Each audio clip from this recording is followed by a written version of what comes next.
दिल्ली के पूर्व मुख्यमंत्री अरविंद केजरीवाल ने विधानसभा को संबोधित किया। यह पहली बार था जब उन्होंने बतौर विधायक विधानसभा में बोला है। जेल से बाहर आने के बाद बीते 17 सितंबर को उन्होंने सीएम पद से इस्तीफा दे दिया था। उन्होंने अपने भाषण में आरोप लगाया कि उनकी सरकार को पटरी से उतारने की कोशिश की थी।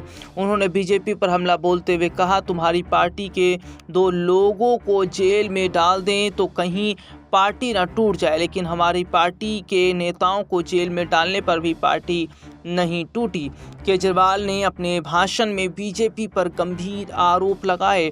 उन्होंने दावा किया कि बीजेपी का मुख्य एजेंडा उनकी सरकार को अस्थिर करना था। केजरीवाल ने कहा, अगर तुम्हारी पार्टी के 2 लोगों को जेल में डाल दें तो पार्टी न टूट जाए। हमारे नेताओं को जेल में डाला लेकिन हमारी पार्टी नहीं टूटी। उन्होंने आगे कहा, दिल्ली में कट्टर बीजेपी समर्थक भी यह नहीं कहते हैं केजरीवाल बेईमान है। केजरीवाल ने विधानसभा में बताया कि उन्होंने सीएम आतिशी के साथ दिल्ली यूनिवर्सिटी क्षेत्र की सड़कों का दौरा किया और उनसे जल्द सुधार का अनुरोध किया है। विधानसभा में उन्होंने उन आरोपों को दोहराया जिसमें उन्होंने किसी बीजेपी नेता के हवाले से दावा किया था कि दिल्ली की सरकार को डिरेल करने का प्लान बना है। पूर्व सीएम ने जोरदार भाषण दिया। इसके साथ ही उन्होंने कहा कि बीजेपी चाहती थी कि उनके काम ठप हो जाए, लेकिन दिल्ली वालों का विश्वास उन्हें टूटने नहीं देगा।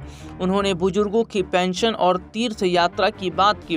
उन्होंने बताया कि बुजुर्गों की पेंशन रोक दी गई है और तीर्थ यात्रा बंद कर दी गई है, लेकिन वह इसे फिर से शुरू करेंगे। केजरीवाल ने यह भी कहा कि दिल्ली रूरल के बच्चे अब बस मार्शल की नौकरी नहीं कर सकते, लेकिन इसके सुधार के लिए कदम उठाए जाएंगे। उन्होंने सीधे तौर पर कहा, मैं दिल्ली वालों से कहना चाहता हूं कि अगर उनका नेता भ्रष्ट है तो वो उनको वोट न दे, लेकिन अगर वो जानते हैं कि उनका अपना नेता, उनका अपना बेटा भ्रष्टाचार नहीं है, उसे फंसाने की कोशिश की गई, तो उन लोगों को सबक जरूर चुनाव में सिखाइए जिन्होंने मेरे खिलाफ, मेरी पार्टी के खिलाफ इस तरीके की साजिश किया। वैसे में आम आदमी पार्टी के लिए जो माहौल दिल्ली में बन रहा है उसे देखकर बीजेपी बहुत ज़्यादा परेशान दिखाई दे रही है।